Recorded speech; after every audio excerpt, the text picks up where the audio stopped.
আসসালামু আলাইকুম। সবাই কেমন আছেন? আশা করি অনেক ভালো আছেন। আজকে নতুন আলু আর টমেটো দিয়ে তেলাপিয়া মাছ রান্না করা হবে। ফার্স্টে মাছটা হালকা ভেজে নিব।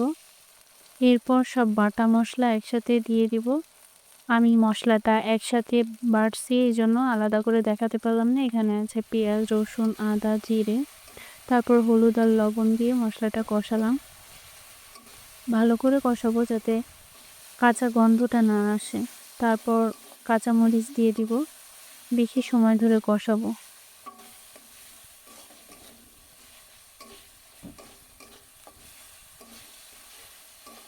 ভালোভাবে না কষালে আদা আর রসুনের গন্ধটা থেকে যায়।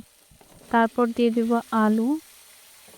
আলু দিয়ে আরও কিছু সময় কষাবো।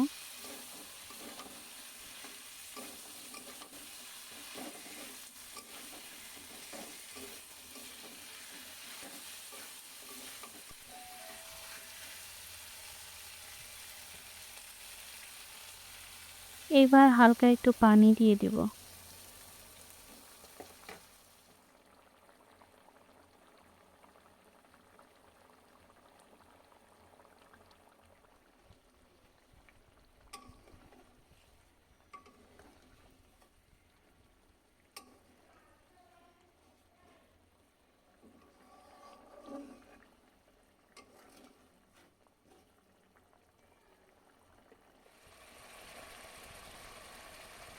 পানিটা হালকা শুকানোর পর এর ভিতর টমেটো দিয়ে দেব। টমেটো দিয়ে একটু নাড়াচাড়া করে দেব।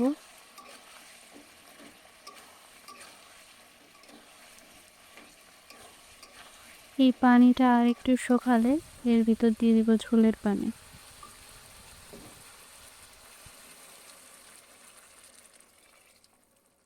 ঝোলের পানি দিয়ে কিছু সময় ঢেকে রাখবো। ঝোলের পানি উতলানোর পর এরপর আস্তে আস্তে মাছগুলো দিয়ে দেব।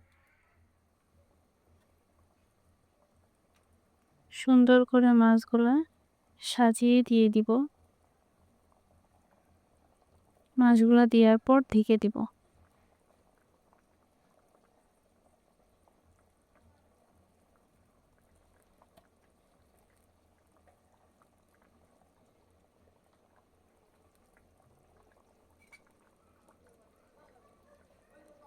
এটা একদম একটা ইজি রান্না।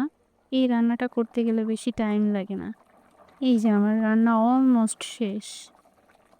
আর ৩ থেকে ৪ মিনিট রাখার পর নামিয়ে ফেলবো। খুব ইজি একটা রান্না। টাইমও অনেক কম লাগে। মরিচের গুঁড়া দিয়ে রান্না করলে কালারটা আরও সুন্দর আসতো। যেহেতু কাঁচামরিচ দিয়ে রান্না করা তারপরও কালারটা অনেক সুন্দর হয়েছে।